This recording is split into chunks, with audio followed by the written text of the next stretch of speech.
not bad. I see you got a mean serve going. You used to play, Dr. Jaishankar, quite a lot of squash. I still do. You get a chance to do anything else apart from foreign policy nowadays, Dr. Jaishankar? I do a lot of domestic policy.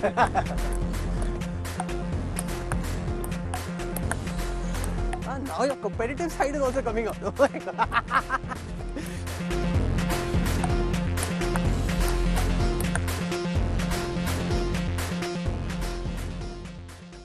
Not bad, Dr. Jaishankar. You went from partially interested, half amused, to being quite competitive very quickly. The inner self is difficult to control beyond a point.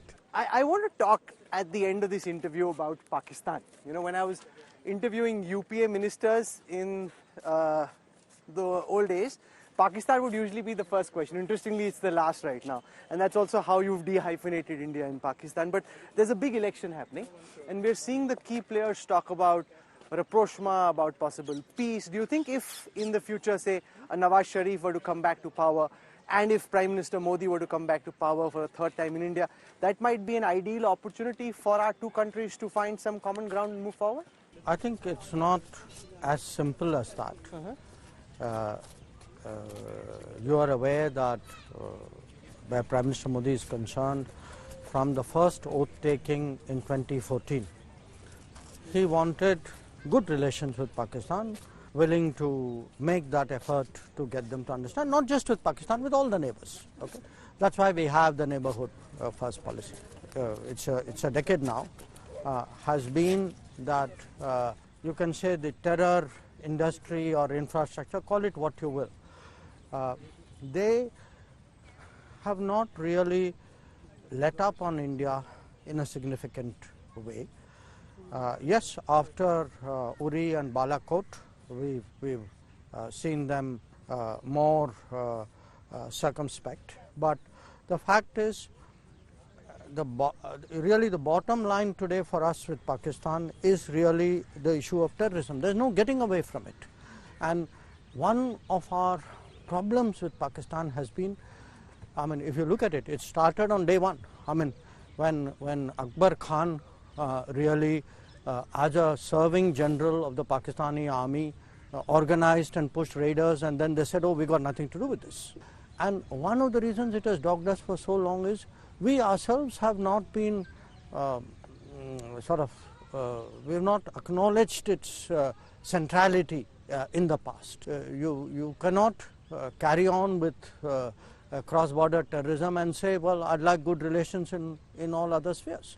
To my mind, again, I make this as a non-political point. I think, most of this country was actually very angry after 26/11. I mean, people felt that, look, we should have done something.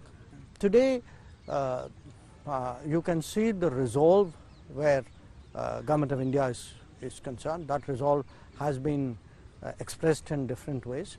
So we have to hope that there is a fundamental rethink on this issue. So till they address the issue of terrorism, whether Nawaz Sharif comes to power or something. It's not an issue which can solve overnight. Intractable issues take time. I accept that. But we need to see that issue addressed. And lastly, Dr. Jaishankar, the Prime Minister is speaking about a Vixit Bharat by 2047. That's in various aspects of national development. On the issue of foreign policy in 2047, where do you see India on the global head table? I interviewed the WEF President Borje Brande, and he said that the next 15-20 years could be about the G3, India, the United States and China. Is that your aspiration as well, or do you think let's not just get carried away so soon? Bit of both. Because the reality, look, we will become the third largest economy probably by 28. After that, if you see the Goldman Sachs prediction, you will actually see the graph where India is concerned go up very sharply. And of course, their prediction is by 2075 we will be the second largest economy. Now, the fact is that the weight the weight of the economy is a very important factor in comprehensive national power, so the entire world will take that into account. We are people, we come to this, you called it something else, I call it Vishwamitra. And Vishwamitra, I'm not just saying it as a state. We Indians have this ability to actually get along with people. We go to places, we adjust to societies, we become good contributors there, we build up reputations. So what has happened is, in the world today, there is a feeling about India, okay, like, you know, these are responsible citizens, these are contributing people, they are, you know, no, people don't gripe about us as they gripe about some other communities and nationalities.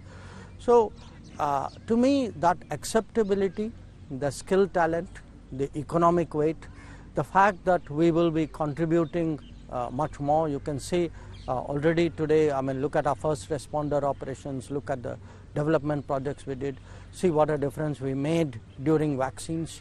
So, you know, this, the India as a Sankat Mochan, to use a Ramayan phrase. So how do we, you know, let that play out? I think that's where I see us going, and you know, I think to me that Vixit Bharat will actually be really a major force to contend with in 2047.